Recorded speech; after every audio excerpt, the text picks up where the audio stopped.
Hi guys! For today's video ay samahan nyo naman ako sa aking mga ganap ngayong araw. Magbibigay nga din pala ngayon ng libreng school supplies sa school nila sa Mira. So ayan guys, mga 4:30 AM pa lang ng umaga at nakaligo na ako. Pagkagising ko nga kanina ay nagbukas na din ako agad ng aking munting tindahan. Gising na nga din ang mga ilang kapitbahay namin dahil karamihan sa kanila ay pumapasok sila ng factory o kaya yung mga asawa. Lalabas nga muna ako saglit para bumili ng saging na saba. Bali magluluto nga lang ako ngayon ng pancake na may saging na saba para sa aming almusal. Kung hindi tinapay ay pancake na may saging na saba ang madalas naming almusalin. Bali yan nga pala yung mga sinampay ko kahapon, hindi ko na ipinasok dahil hindi naman umulan, mga basa pa kasi. Bali tatawid nga lang ako sa kabila dahil kay nanay lang naman ako bibili ng saging na saba. Dito nga sa amin ay siya ang madalas na maaga magbukas ng tindahan, minsan alas 4 pa lang ng madaling araw bukas na siya. Pero konti lang naman ang mga itinitinda niya, parang libangan niya na lang din. 5 pirasong saging na saba nga yung binili ko at 20 pesos ang halaga. At heto nga yung sinasabi ko sa inyo na looban lang talaga ang aking munting sari-sari store. Naglagay nga ako ng maliit na tarpaulin dyan sa may pinaka-gate namin para malaman nila na may sari-sari store sa dulo. Bali may pasok nga lahat ng estudyante ko ngayon kaya kailangan kong maagang kumilos. Pero dahil nga vloggerist tayo ay hindi natin palalampasin mag-video, Diyos mio. Kahit nga minsan nakakasagabal na yung pag-video natin sa mga ginagawa natin. Pero syempre may kanya-kanya tayong dahilan kaya natin ginusto maging content creator. Basta nag-i-enjoy tayo sa mga ginagawa natin ay hindi tayo mahihirapang magpatuloy. Nagpapahiwatig na ata ang pintuan ng aking platuhan pero kailangan niya munang magtiis, wala pa akong pampalit, charis. 5 years na din kasi mahigit sa amin yung platuhan na yan, kaya sumuko na din yung pintuan pero pwede pa namang pagtiyagaan. Anyways, balik na nga tayo dito sa video ko guys. Sinala ko nga muna yung pancake powder. Sunod ko namang nilagyan ng tubig.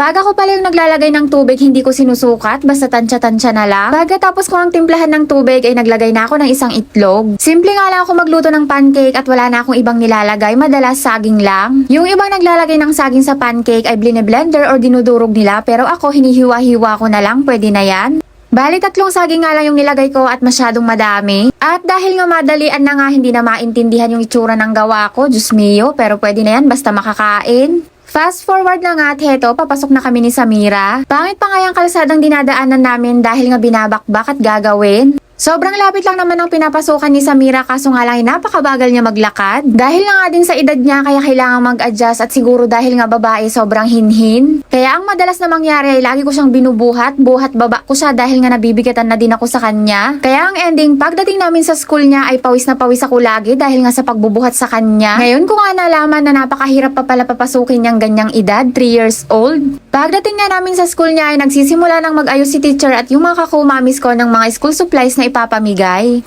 Napakaswerte nga ng mga batang napasok sa listahan ni Teacher Hazel at nagpapasalamat ako at kasali si Samira doon. Bukod sa libre na nga siyang nakakapag-aral, may mga benefits pa silang matatanggap bukod sa mga school supplies. Buti na nga lang at hindi ako nagkamali ng desisyon ko na papasukin na din si Samira. Kahit nagdadalawang isip ako dati na baka nga mahirapan ako pero carry naman kahit nakakapagod. Nang matapos na nga naming ayusin lahat ay kanya-kanya nang pili kung ano ang gusto ng kulay ng mga bata. 15 lang naman sila lahat. At lahat sila ay makakatanggap ng libreng school supplies.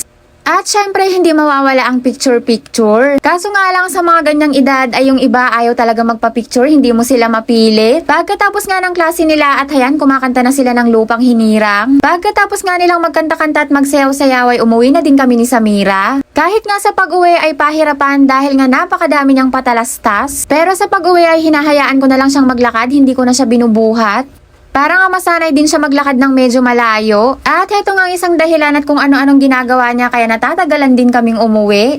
Pagdating nga namin dito sa bahay ay agad ko siyang binihisan dahil pawis na pawis siya. Agad nga din niyang hinanap yung niluto kong pancake dahil nga hindi na siya nakakain kanina bago pumasok. At maya-maya nga may tumawag sa akin at may parcel nga daw akong dumating. Pagkabigat nga at napapaisip ako dyan kung ano ba yung order ko na yan. At bigla ko ang naalala na nag-order pala ako ng 2 box na Minute Maid. At syempre kaya pala ako napa-order niyan dahil kasali sa 70% off voucher ni Shopee. At heto na nga guys at isa-isa kong ipapakita sa inyo kung ano yung mga libreng school supplies na binigay kila Samira. Isang bag, 5 pirasong libro, isang 500 ml na alcohol na isopropyl. Isang pad na papel na pang grade 1 at isang pirasong gunting, isang toothbrush at isang toothpaste. Bali may kulang pala dyan na hindi pa namin naiuwi yung Bioderm na isang box na medyo malaki din. Bukas na namin makukuha kay teacher. Yun lang muna guys for today's video. Agiyama na!